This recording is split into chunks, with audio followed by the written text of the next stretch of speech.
नमस्कार दोस्तों, मैं अर्चना अपने चैनल में आपका स्वागत करती हूँ। आज मैं आपको कार्तिक मास में पड़ने वाली देवउठनी एकादशी की कथा सुनाने जा रही हूँ। तो चलिए कथा का प्रारंभ करते हैं।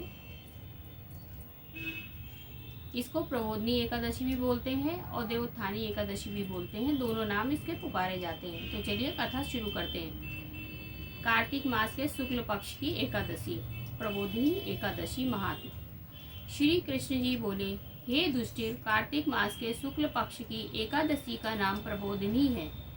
इसमें विष्णु भगवान जागते हैं, इस कारण इसका नाम देवोत्थानी भी कहा गया है। इसके महात्म्य की कथा ब्रह्मा जी ने नारद ऋषि से कही थी।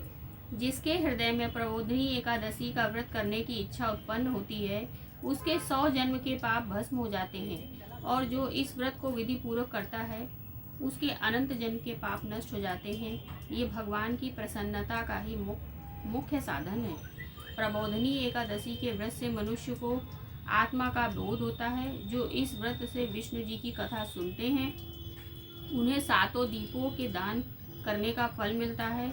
जो कथावाचक की पूजा करते हैं वह उत्तम लोगों को प्राप्त होते हैं। कार्तिक मास में जो तुलसी द्वारा भगवान की पूजन करता है उसके 10,000 जन्म के कष्ट दूर हो जाते हैं। जो पुरुष कार्तिक में वृंदा का दर्शन करते हैं वो 1000 युग तक वैकुंठ का निवास करते हैं।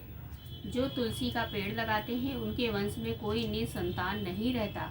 जो तुलसी की जड़ में जल चढ़ाते हैं उनकी वंश सदैव फूली फली रहती है। जिस घर में तुलसी का पेड़ हो उसमें सर्प देवता निवास करते हैं। यमराज के दूत वहाँ स्वप्न में भी नहीं विचरते। जो पुरुष तुलसी वृक्ष के पास श्रद्धा से दीप जलाते हैं उनके हृदय में दिव्य चक्षु का प्रकाश होता है। जो शालिग्राम की चंद्रोदित में तुलसी मिलाकर पीते हैं उनके निकट अकाल मृत्यु नहीं आती, सर्व व्याधियां नष्ट हो जाती है, वो पुनर्जन्म को नहीं प्राप्त होता। ऐसी पतित पावनी तुलसी का पूजन इस मंत्र से करना चाहिए। ओम श्री वृंदाय नमः।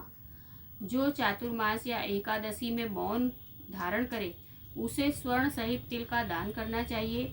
जो कार्तिक मास या चातुर्मास में नमक का त्याग करते हैं उन्हें शक्कर का दान करना चाहिए।